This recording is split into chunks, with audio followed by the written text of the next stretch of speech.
Mahigit 1,000 na ang tinamaan ng leptospirosis sa bansa hanggang nitong Miyerkules. Posible pang lumobo ang bilang na yan. Ngayong inuulan na naman ang Luzon. Nakatutok si Oscar Oida. Nang tamaan ng leptospirosis, hindi raw inakala ng 24 anyos na itago na lang natin sa pangalang Bavan na makakaligtas pa siya sa iniindang karamdaman. Agad-agad daw ang pag-deteriorate ng kondisyon ng kanyang katawan. Halos muntik na din ako, sir. Pagpunta dito, parang kung hindi ako nakatake ng pain reliever, hirap na huminga. Biglaan lang din po yung biglaan lang po yung sintomas na sumuka ako. Then after ng suka is halos di na po ako nakahinga. Kaya laking pasasalamat niya at agad siyang na-admit sa ospital. Kung nagkataon daw, baka di na raw namin siya nakakausap ngayon. Iwas na po talaga sa hindi na magkakampante.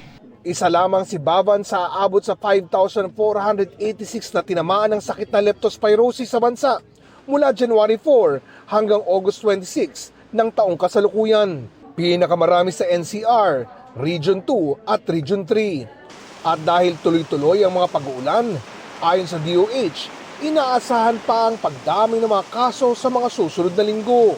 Ganon pa man, kinakaya pa rin naman daw ito ng ating mga ospital. Bagamat may mga naitalang insidente ng pagkakantala sa mga emergency room ng ilan. May mga pagsusuring ginagawa.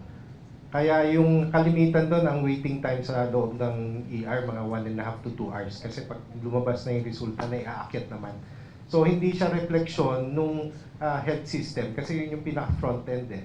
Pagka nandun ka at mahaba ang naghihintay pa na nauna sa iyo, syempre maghihintay ka ng resulta. Pero once naman na diagnose ka na, mabilis yung pagpasok. Sa katunayan, mas marami pa rin daw ang naitalang kaso ng leptospirosis noong nakaraang taon sa kaparehang panahon na umabot sa mahigit 7,000. While as may mga areas po na tumataas pero sa kabuuan po ay mas mababa pa naman kumpara sa last year, no? Same period. Pero syempre, hindi tayo pakakampante.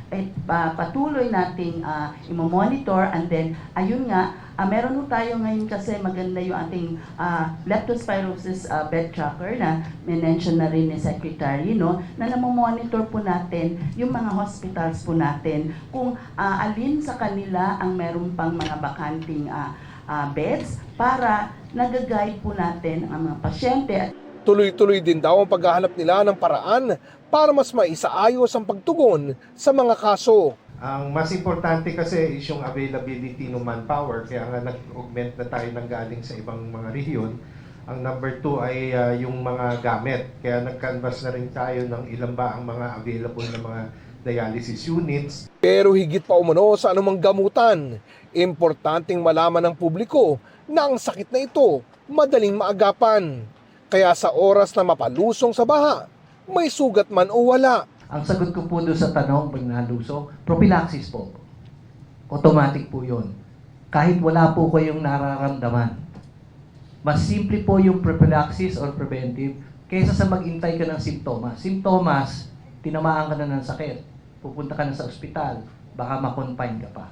Prophylaxis, isang inom ng tableta. Oscar Oida, nakatutok 24 oras.